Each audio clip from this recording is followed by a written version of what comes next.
दोस्तों नमस्कार। आज फिर एक कहानी के साथ। कहानी छोटी लेकिन सीख बड़ी। अब यह कहानी एक आध्यात्मिक कहानी है। हमने मोटिवेशनल सफलता की कहानी बहुत सारी सुनी, लेकिन यह कहानी जो है आपको आध्यात्मिक सीख देती है। अब आध्यात्म वह हमारा जीवन का वह महत्वपूर्ण चीज़ है जो हमें एक अच्छा इंसान बनाने में मदद देती है। हमारे जीवन का क्या उद्देश्य है, हमने ये जीवन क्यों लिया है, उसे समझने में हमें मदद देती है। यह गौतम बुद्ध की कहानी है और बहुत प्रसिद्ध कहानी है, शायद आपने कहीं सुनी भी होगी। लेकिन यह कहानी आपको बताएगी कि जब आप आध्यात्मिक जीवन में होते हैं तो जो एक अनदेखा होता है, जिसे कोई नहीं देख पाता, आप उसे भी देख सकते हैं। ध्यान विधियाँ, इस तरह की जो जीवन, जब आप ध्यान के प्रयोग करते हैं तो कुछ ऐसी चीज़ें आपको दिखती हैं जो किसी और को दिख नहीं सकती। आप चीज़ों के अंदर इस तरह प्रवेश कर जाते हैं, निर्जीव चीज़ों के भी, कि आप उसके मर्म, उसके स्पंदन को भी समझ सकते हैं। ऐसे ही एक दिन भगवान बुद्ध एक पुष्प को, कमल के फूल को निहार रहे थे। कमल के फूल को निहारते निहारते ऐसे कभी गौतम बुद्ध को पुष्प निहारते हुए नहीं देखा गया। कई लोगों ने कई पुष्प आकर उन पे अर्पित किए, लेकिन वे इस तरह से, जिस तरह से उन्होंने इस कमल के पुष्प को निहार रहे थे, ऐसा उन्होंने कभी नहीं निहारा था। उन्होंने वह पुष्प अपने उठाकर अपने एक भिक्षु जो उनके शिष्य थे उनको दिया, जिनका नाम महाकाश्यप था। महाकाश्यप उस फूल को देखते, इससे पहले गौतम बुद्ध ने कहा कि इसे पूरी समग्रता से देखो, ऐसे देखो जैसे साक्षी भाव से तुम इसे देख रहे हो।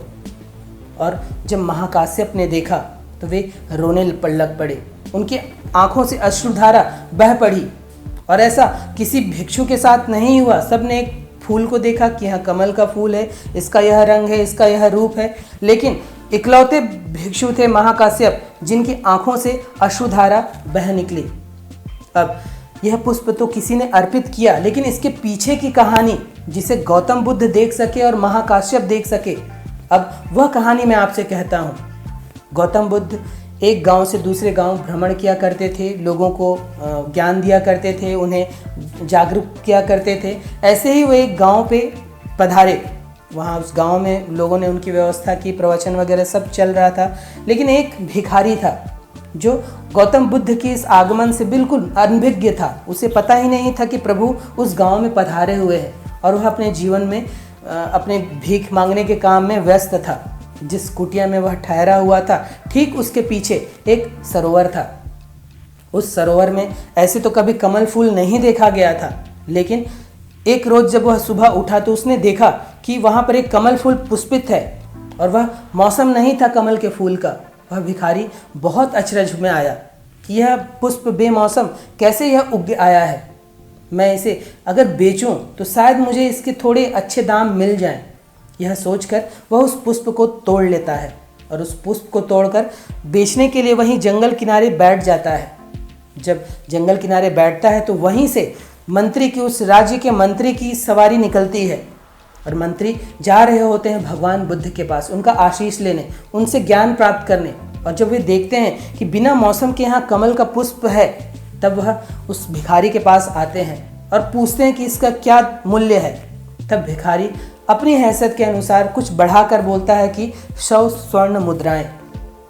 अब मंत्री कहते हैं कि 100 नहीं, मैं तुम्हें 1000 स्वर्ण मुद्राएं दूंगा, तुम इस पुष्प को जल्दी से मुझे दे दो। अब भिखारी थोड़ा दिमाग लगाता है, ये जरूर इस पुष्प में कुछ बात है। जहाँ मैं 100 स्वर्ण मुद्राएं इस मामूली पुष्प के बता रहा हूँ, फिर भी मंत्री जो है 1000 देने को तैयार है। शायद इस पुष्प में कुछ विशेष बात है, शायद यह बहुत महंगा पुष्प है जिसे मैं बहुत सस्ते दाम में बेच रहा हूँ। और वह मंत्री को मना कर देता है। मंत्री कहते हैं कि मैं 10,000 स्वर्ण मुद्राएं दूंगा, तुम यह पुष्प मुझे दे दो। लेकिन भिखारी उसे भी मना कर देता है। अब भिखारी वहाँ बैठता है कि जरूर यह पुष्प कुछ कीमती पुष्प है, और वैसे भी ये बेमौसम उगा है, शायद कुछ विशेष बात है इसमें। अब वह वहाँ बैठा होता है। वहीं से राजा की सवारी भी आती है, और राजा भी गौतम बुद्ध के पास जा रहे होते हैं। अब राजा देखते हैं कि वहाँ पुष्प, वह भी कमल का और बेमौसम, यह अगर मैं भगवान बुद्ध के चरणों में चढ़ाऊंगा तो मुझे विशेष आशीष मिलेगा, भगवान बुद्ध प्रसन्न हो जाएंगे। और यह सोचकर वह उस भिखारी के पास आता है और राजा कहता है कि तुम जितना इसका दाम बोलोगे मैं उससे 10 गुना तुम्हें ज़्यादा मूल्य दूंगा, तुम इस पुष्प को मुझे दे दो। भिखारी फिर उसका दिमाग जगता है कि अरे यह किस तरह की पुष्प है ये। मंत्री जो 10,000 स्वर्ण मुद्राएं तक देने को तैयार था और यह राजा कहता है कि मैं जितना मांगूं उससे 10 गुना यह देगा। अगर मैं 1,00,000 स्वर्ण मुद्राएं मांगता हूं तो यह 10 लाख स्वर्ण मुद्राएं देगा। अगर ऐसा हो जाता है तो मेरा जीवन तो धन्य हो जाएगा, मैं अमीर बन जाऊंगा। और यह सोचकर वह कहता है 1,00,000 स्वर्ण मुद्राएं। राजा कहता है बिल्कुल ठीक है, तुम इसे मुझे दे दो, जल्दी से दे दो, मुझे भगवान बुद्ध के पास जाना है। अब भिखारी ने भगवान बुद्ध के बारे में कभी सुना नहीं था। अब वह पूछता है कि ये भगवान बुद्ध हैं कौन। तब राजा कहता है तुम भगवान बुद्ध के बारे में नहीं जानते, वे जीते जागते ईश्वर हैं। उनके उपदेशों को सुनने, उनके प्रवचनों को सुनने लोग दूर दूर से आते हैं और उनके पास पहुंच जाना ही अपने आप में सबसे बड़ा सौभाग्य है। तब वह भिखारी कहता है कि मुझे आपकी 10 लाख स्वर्ण मुद्राएं बिल्कुल भी नहीं चाहिए। मैं अगर इसको बेचकर अमीर बन भी जाऊं, शायद मैं ईश्वर के प्रसाद से वंचित रह जाऊं। मुझे भी अब भगवान बुद्ध के पास जाना है और मैं अपने हाथों से इस पुष्प को उनके चरणों पर अर्पित करना चाहूँगा। राजा उसे और लालच देता है कि मैं तुम्हें और स्वर्ण मुद्राएं दूंगा, एक राज्य का एक भाग दे दूंगा, तुम यह पुष्प मुझे दे दो। लेकिन भिखारी का रस अब अंतर के आध्यात्म में जग चुका था कि यह राजा जिसके पास सब कुछ है, वह अपना सब कुछ त्यागने को तैयार है भगवान बुद्ध पे वह पुष्प अर्पित करने के लिए। तो मैं कितना बड़ा अमीर हूँ जो है पुष्प को राजा खरीद रहा है, जिसे मैं अगर स्वयं भगवान बुद्ध पर अर्पित करूं तो वह मेरे लिए और भगवान बुद्ध का आशीष मुझे मिल सके, इससे बड़ा अमीरी और क्या है मेरे लिए। और वह राजा को मना कर देता है। वह स्वयं भगवान बुद्ध के पास पहुंचता है और भगवान बुद्ध के चरणों में अपने उस पुष्प को अर्पित करता है। भगवान बुद्ध उस पुष्प को देखते हुए निहारते रह जाते हैं। भगवान बुद्ध की आंखों से अश्रुधारा बह निकलती है करुणावश। और ठीक वही महाकाश्यप के साथ भी होता है।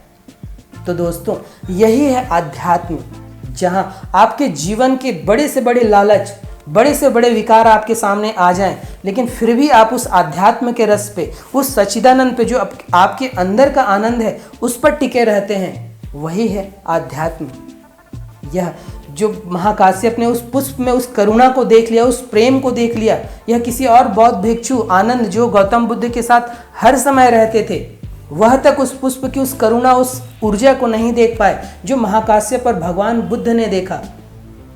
यही हमारे जीवन के साथ होता है। हमें लगता है कि यह निर्जीव चीज़ है, यह कैसे कोई स्पंदन दे सकता है, लेकिन अब भौतिक विज्ञान का भी कहना है कि हर निर्जीव चीज़ में एक लास्ट एनर्जी, हमने अभी तक इलेक्ट्रॉन, प्रोटॉन और न्यूट्रॉन के बारे में सुना था, लेकिन सबसे छोटी एनर्जी के रूप में अब अगर किसी को जाना जाता है तो वह है क्वांटा।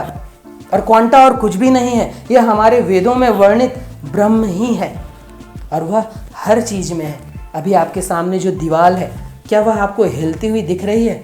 नहीं, लेकिन जब आप उस दीवार के अंदर अंदर अंदर उसके सेल्स तक जाएंगे तो वहाँ एक थिरकन है और उस थिरकन को ही क्वांटा कहा जाता है। वही ब्रह्म है और वह ब्रह्म, वह क्वांटा हर चीज़ में है, हर वह सजीव चीज़ में है, हर वह निर्जीव चीज़ में है। हमारी सीमा नहीं है कि हम उसे देख नहीं पा रहे हैं। जैसे कई ऐसी ध्वनियाँ होती हैं, अल्ट्रासाउंड और इस तरह की कई ध्वनियाँ हैं जो हम नहीं सुन सकते। हमारी आँखों की कुछ सीमाएं हैं जिसे हम नहीं देख सकते और अक्सर हम जो सामने दिखाई देता है उसे ही वास्तविकता मान लेते हैं, उसे ही सच मान लेते हैं। लेकिन आध्यात्म, ध्यान वह कला है जो आपको अनदेखा में देखना सिखाती है, आपको उसके मर्म में जाना सिखाती है। किस व्यक्ति के भीतर क्या है, किसकी आंखों में क्या चल रहा है, किसके शरीर की एक खुशबू है, बदबू है। आप लाख डिओड्रेंट, लाख इत्र छिड़क लीजिए, आपके कर्मों की बदबू, आपके कर्मों की सुवास, ऐसे व्यक्ति जो अनदेखे में देखना सीख जाते हैं, जो ध्यान में गहरे जाते हैं, वह उस व्यक्ति की कार्मिक फ्रीक्वेंसी की खुशबू या बदबू को समझ सकते हैं। और यही जीवन जीने की कला है आध्यात्म। अनदेखे में जो देखना सिखाती है उसे ही आध्यात्म, उसे ही ध्यान कहते हैं। तो यह छोटी सी कहानी, आध्यात्मिक कहानी, जहाँ हमें कुछ सीखने को नहीं मिलता, लेकिन हम इस बात को समझ सकते हैं कि वास्तव में जीवन का मर्म क्या है। क्या धन, पैसा, जागीर, राज्य, पद, प्रतिष्ठा यही जीवन है? यह हमारी आत्मा अंदर से संतुष्ट हो, और वह अंदर से संतुष्टि कब आएगी? जब हमारा जीवन आध्यात्म की ओर मुड़ेगा। हम अपने भीतर जाएंगे। हम आज चांद, मंगल तक सब जगह पहुंच चुके हैं, लेकिन पृथ्वी के नीचे 60 किलोमीटर से ज़्यादा नहीं जा पाए हैं, क्योंकि कठिन है। हम बाहर बहुत दौड़ते हैं। हमको मित्र चाहिए, रंगरेलियाँ चाहिए, ऐसे व्यसन चाहिए, ऐसे शौक चाहिए जो आपको भटकाए पड़े रहते हैं, लेकिन अंदर जाना हमेशा कठिन होता है। जब हम किसी को कहते हैं कि ध्यान करो, किसी की प्रेरणा पे कोई व्यक्ति 2 दिन, 4 दिन, 7 दिन ध्यान कर भी ले, लेकिन गहरे और जीवन पर्यंत और रेगुलर वही होते हैं जो उसका स्वाद समझ सकते हैं, जो अपने आप को समर्पित कर सकते हैं। और अपने आप को समर्पित करने की कला ही आध्यात्म है। आध्यात्म अपने आप को अपने ईश्वर में, अपने जहाँ भी आपने गुरु बनाया है, जिसे ईश्वर बनाया है, जो सही मार्ग है, सही चीज़ों में अपने आप को डुबाने की कला ही आध्यात्म है। तो इस तरह से अपना जीवन बिताइए। फिर आप जो भी करेंगे, आप व्यापार भी करेंगे, आप उसको आध्यात्म के जरिए से देखिए, आप वह व्यापार अच्छे से कर पाएंगे। आप दुकान में भी बैठेंगे, अगर आपके जीवन में आध्यात्म है तो आप वहाँ पे भी बहुत अच्छे रह पाएंगे। अगर आप नौकरी कर रहे हैं और आपके जीवन में आध्यात्म शामिल है तो वह नौकरी आपसे बहुत अच्छे से होगी, वरना आप उलझे ही रहेंगे। उलझते उलझते अपने जीवन को इसी तरह बिताएंगे और जीवन का उद्देश्य फिर समझ नहीं पाएंगे। व्यापारी भी आत्मज्ञान को उपलब्ध हुए हैं, भिखारी भी आत्मज्ञान को उपलब्ध हुए हैं। अब आपके अंदर का चित्त कैसा है, आपकी चेतनता कैसी है, उस पर निर्भर करता है। तो अपने जीवन में आध्यात्म का प्रवेश करिए, ध्यान विधियों का प्रयोग करिए, प्रेम में रहिए, लोगों से दुर्भाव मत रखिए, गलत काम मत करिए, ऐसे काम मत करिए जो आपके शरीर में अशुद्धियाँ लाएंगे, क्योंकि वह आध्यात्म की राह पर सबसे गलत बात होगी। जब आप इस तरह से रखेंगे तो आप भी जो अनदेखा है, जिस चीज़ में आप कोई चीज़ नहीं देख पा रहे हैं, उसे भी देखना सीख जाएंगे। और उस अनदेखा में देखने की कला ही ध्यान है, आध्यात्म है।